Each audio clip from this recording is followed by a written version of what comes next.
Hello and नमस्कार दोस्तों। मैं अजय कुमार मोदक आपका स्वागत करता हूं आपके अपने प्यारे चैनल पर जिसका नाम है लॉ मोटिवेट्स। आज की इस वीडियो में दोस्तों हम लोग जानने की कोशिश करेंगे आखिर ये एक जो महत्वपूर्ण घटना है हमारे समाज में आए दिन घटती रहती है। जी हाँ दोस्तों, ये घटना है चोरी की घटना। ये घटना जो है दोस्तों आए दिन हमारे समाज में घटती रहती है और आए दिन हम लोग इसके बारे में सुनते ही रहते हैं। तो ये बहुत महत्वपूर्ण हो जाता है दोस्तों हम सब के लिए जानना कि आखिर ये चोरी होती क्या है, इस चोरी को करने के लिए कौन कौन से आवश्यक तत्व या इंग्लिश में कहें तो कौन कौन से एसेंशियल इंग्रेडिएंट्स होते हैं जो एक चोर को चोरी करने के लिए बहुत ही महत्वपूर्ण होता है, और इसको करने के बाद हमारे आईपीसी में हमारे कानून में कौन से सज़ा की प्रावधान है और किस तरह का सज़ा जो है एक चोर को मिलता है। इन सब चीज़ों के बारे में डिस्कस करेंगे। लेकिन एक बात बता दो दोस्तों, ये जो चोरी है इसकी कोई लिमिटेशन नहीं है। ये किसी बच्चे से लेकर एक बड़े बुजुर्ग तक भी हो सकती है, किसी के साथ भी ये घटना हो सकती है। तो ये बहुत महत्वपूर्ण हो जाता है दोस्तों कि हम सब को जानने के लिए कि आखिर ये चोरी होती क्या है और इसको करने के बाद हमारे समाज में क्या सज़ा है। लेकिन वीडियो को शुरू करते ही दोस्तों मैं आपसे एक दिल की जो बात है वो जिक्र करना चाहूँगा। मुझे ऐसा लगता है दोस्तों, हो सकता है कि मैं इसमें गलत भी हूँ। अगर मैं गलत हूँ तो कमेंट बॉक्स में ज़रूर कमेंट करिएगा और मुझे बताइएगा। मुझे ऐसा लगता है दोस्तों कि इस दुनिया में जो दो तरह के इंसान होते हैं वो चोर होते हैं।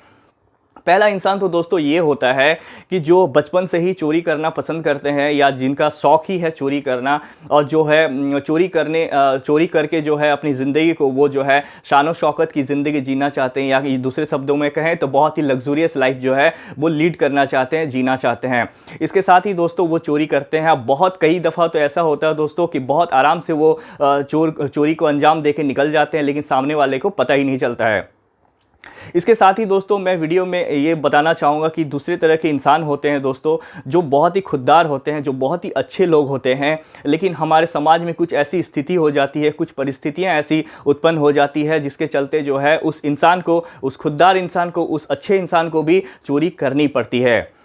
सबसे अच्छा एग्जाम्पल दोस्तों इस लॉकडाउन में हम लोग ले सकते हैं। इस लॉकडाउन की विपत्ति वाली स्थिति में जो है ऐसे लोगों को चोरी करनी पड़ी होगी, और शायद क्योंकि बहुत सारे लोगों के रोज़गार चले गए हैं, बहुत सारे लोगों के जॉब चले गए हैं और उनका पारिवारिक दायित्व है और उनको पूरा करने के लिए उनके पास और कोई दूसरा रास्ता नहीं है, क्योंकि उनके पास कोई जॉब नहीं है।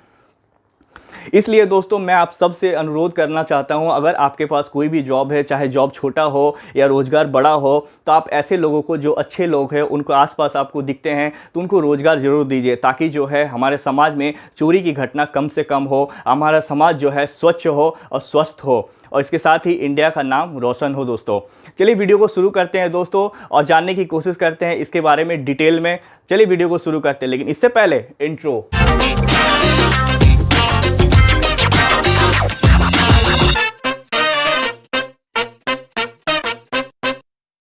चलिए दोस्तों वीडियो को शुरू करते हैं। वीडियो को शुरू करते ही दोस्तों हम थेफ्ट के डेफिनेशन पार्ट में जाते हैं और जानने की कोशिश करते हैं कि आखिर जो है ये थेफ्ट क्या है, चोरी किसे कहते हैं। इसका जानने के लिए हम लोग को दोस्तों द इंडियन पेनल कोड के सेक्शन 378 में जाना पड़ेगा। चलिए दोस्तों चलते हैं और जानने की कोशिश करते हैं।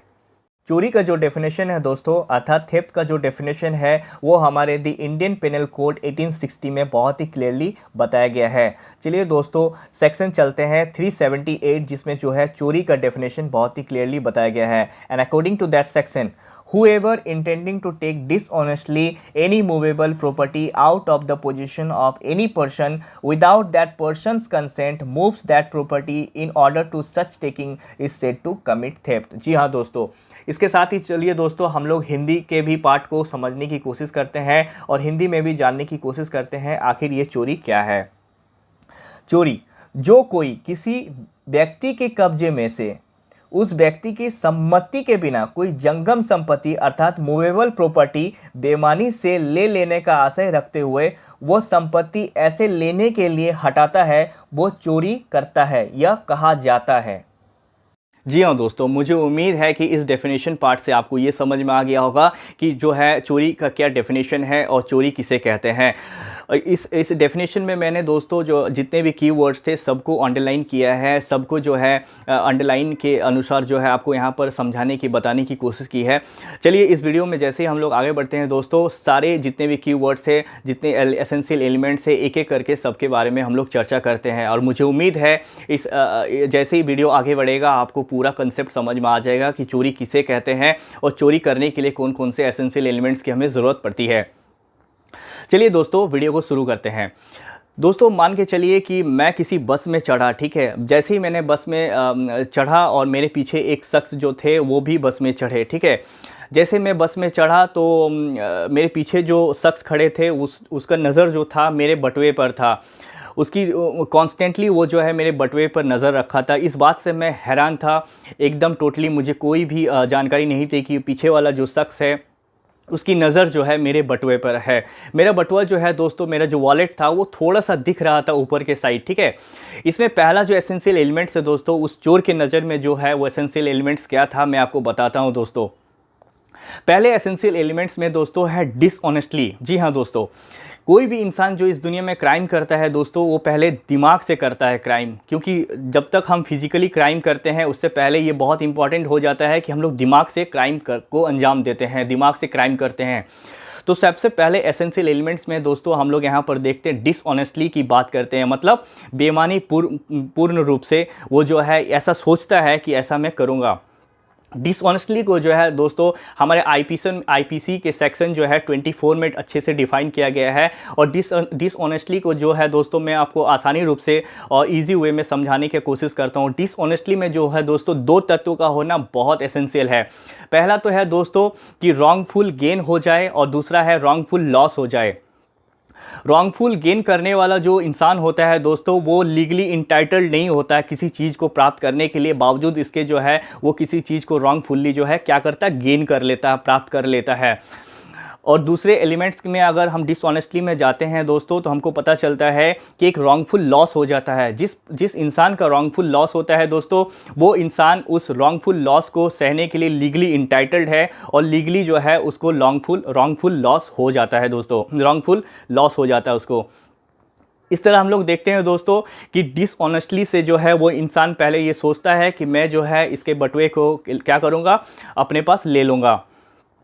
डिसऑनेस्टली को जो है दोस्तों हमारे सेक्शन 24 में डिफाइन किया गया है आईपीसी में, और सेक्शन जो है 23 में जो है रॉन्गफुल गेन और रॉन्गफुल लॉस को जो है हमारे आईपीसी 1860 में डिफाइन किया गया है। इसके साथ ही दोस्तों हम लोग सेकंड एसेंशियल एलिमेंट्स के लिए आगे बढ़ते हैं। सेकंड एसेंशियल एलिमेंट्स जो है दोस्तों मूवेबल प्रॉपर्टी के बारे में बात करती है। जी हाँ दोस्तों, चोरी करने के लिए जिस प्रॉपर्टी को हम लोग लेना चाहेंगे या जो प्रॉपर्टी हम लोग एक जगह से उठा के अपने पास रखना चाहेंगे, वो प्रॉपर्टी दोस्तों मूवेबल प्रॉपर्टी होनी चाहिए। अगर हम लोग मूवेबल प्रॉपर्टी की बात करते हैं दोस्तों, तो मूवेबल प्रॉपर्टी को आईपीसी में 22 में डिफाइन किया गया है। And according to that section, movable property वो सभी प्रॉपर्टी है दोस्तों जो वो सभी प्रॉपर्टी है दोस्तों जो मतलब सभी प्रॉपर्टी को हम लोग मूवेबल प्रॉपर्टी के कैटेगरी में रख सकते हैं, सिवाय जो प्रॉपर्टी ज़मीन से अटैच्ड है उस प्रॉपर्टी को हम लोग जो है मूवेबल प्रॉपर्टी के नाम से नहीं जानते। वो प्रॉपर्टी जो है दोस्तों इमूवेबल प्रॉपर्टी होता है। जैसे मान के चलिए जो घर होता है वो इमूवेबल प्रॉपर्टी में आता है, जो पेड़ होते हैं वो इमूवेबल प्रॉपर्टी में आता है। लेकिन इसके साथ ही मैं दोस्तों मैं आपको बता दूं कि मान के चलो कि जो कोई पेड़ है जैसे ही वो ज़मीन से अलग हो जाता है या ज़मीन से पृथक हो जाता है, वो मूवेबल प्रॉपर्टी के कैटेगरी में चला जाता है, वो अब इमूवेबल प्रॉपर्टी नहीं रहता है। मतलब मूवेबल प्रॉपर्टी में हर वो चीज़ आ जाएगा जो ज़मीन से सटा हुआ नहीं है। जो चीज़ ज़मीन से सटा हुआ है, हमारे अर्थ से सटा हुआ है, वो सारी चीज़ें जो है इमूवेबल प्रॉपर्टी में चले जाएंगे। अब तो आपको समझ में आ गया दोस्तों कि ये मूवेबल प्रॉपर्टी किसे कहते हैं। जैसे मेरा बटुआ है, ये मूवेबल प्रॉपर्टी के कैटेगरी में आता है। ठीक है दोस्तों, चलिए अब थर्ड एसेंशियल एलिमेंट्स की ओर हम लोग आगे बढ़ते हैं। थर्ड एसेंशियल एलिमेंट्स में दोस्तों हम लोग पाते हैं क्या होना चाहिए, बताओ क्या होना चाहिए। थर्ड एसेंशियल एलिमेंट्स में दोस्तों होना चाहिए कि कब्जा होना चाहिए दोस्तों। जी हाँ, मतलब पोजीशन की बात थर्ड एसेंशियल एलिमेंट्स में हम लोग करते हैं। मतलब he wants to take that property from the position of mine. मतलब वो जो है he wants to take that property, मतलब क्या, मेरा बटुआ from the position of mine, मतलब मेरे कब्जे में जब वो बटुआ था, मेरे कब्जे से वो बटुआ क्या करना चाहता है दोस्तों, अपने तरफ लेना चाहता है, अपने पास जो है वो ग्रहण करना चाहता है। मतलब पहला तो हम लोग यहाँ पर देखते हैं दोस्तों, डिसऑनेस्टली वो चीज़ को करना चाहता है, मतलब उसके दिमाग में जो है डिसऑनेस्टली का भाव है। दूसरा हम लोग देखते हैं कि जो बटुआ है वो मूवेबल प्रॉपर्टी है, क्योंकि वो एक जगह से दूसरे जगह बड़े आराम से जा सकता है। तीसरा हम लोग देखते हैं दोस्तों कि जो पोजीशन है उसका एक जगह से दूसरे जगह जाना बहुत ज़रूरी है चोरी के लिए। इसके साथ ही दोस्तों हम लोग फोर्थ एसेंशियल एलिमेंट्स के बारे में बात करेंगे। फोर्थ एसेंशियल एलिमेंट्स में दोस्तों हम लोग पाते हैं कि without consent of that person, मतलब मेरे कंसेंट के बिना वो जो इंसान है, वो जो चोर है, उस बटुए को चोरी करना चाहता है जिसमें मेरा कोई कंसेंट नहीं है। मैं आगे की तरफ देख रहा हूँ, मेरा बटुआ मेरे पीछे है जिसका थोड़ा सा भाग निकला हुआ है, लेकिन वो चोर क्या कॉन्स्टेंटली उस पर नज़र रखता है और उसको जो है वो उसको लेना चाहता है अपने कब्जे में। किसकी? बिना मेरे सहमति से वो जो है लेना चाहता है। इसमें हम लोग क्या देखते हैं दोस्तों, मेरी सहमति नहीं है, मतलब विदाउट माय कंसेंट, कंसेंट का नहीं होना, ठीक है, without consent, without the consent of mine, मैंने बिना मेरे कंसेंट से जो है वो बटुए को मुझसे लेना चाहता है।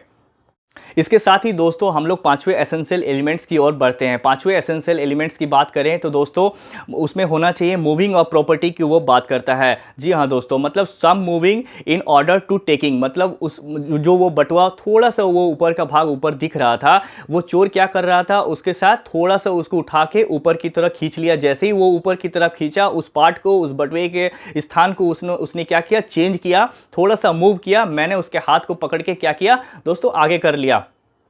जैसे मैंने उस दोस्त को उस चोर को जो है आगे कर लिया दोस्तों, मेरे पास दो ऑप्शन बचता है, या तो जो है उसे मैं क्षमा कर दूं, छोड़ दूं, या फिर उसको कानून के हवाले कर दूं। मैं उसके साथ क्या करूंगा दोस्तों, ये आप लोग कमेंट बॉक्स में ज़रूर कमेंट करिएगा, मुझे अच्छा लगेगा। और इसके साथ ही मैं दोस्तों बता दूं, अगर उसको वो जो चोर है जिसने इस तरह की हरकत करने की कोशिश की, अगर वो सीरियस ऑफेंडर है या हैबिचुअल ऑफेंडर है, तो हमारा जो कानून है उसे अधिक से अधिक 3 साल तक के लिए सज़ा का प्रावधान कर सकती है। इसके साथ ही दोस्तों उसे फाइन हो सकता है या दोनों से उसे दंडित किया जा सकता है। इसके साथ ही दोस्तों मैं बता दूं कि जो चोरी का ऑफेंस है, थेफ्ट का जो ऑफेंस है दोस्तों, ये कॉग्निजेबल ऑफेंस है, जिसमें जो है एक पुलिस ऑफिसर बिना वारंट के ही जो है उस अपराधी को जो है पकड़ सकती है और इसके साथ ही जो है उसे जेल में, कारावास में डाल सकती है। जी हाँ दोस्तों, मुझे उम्मीद है दोस्तों ये वीडियो आपको पसंद आया होगा। अगर पसंद आया होगा तो ज़रूर इस वीडियो को लाइक कर दीजिएगा, अपने दोस्तों में शेयर कर दीजिएगा, ताकि अधिक से अधिक लोगों को जो है कानून व्यवस्था और उसके लॉ की जानकारी मिल सके। इसके साथ ही दोस्तों सब्सक्राइब कर दीजिएगा मेरे चैनल को और बेल आइकन पर जरूर क्लिक कर दीजिएगा ताकि जो है नेक्स्ट वीडियो में जब भी पब्लिश करूँ सबसे पहले नोटिफिकेशन आपके पास आ जाए।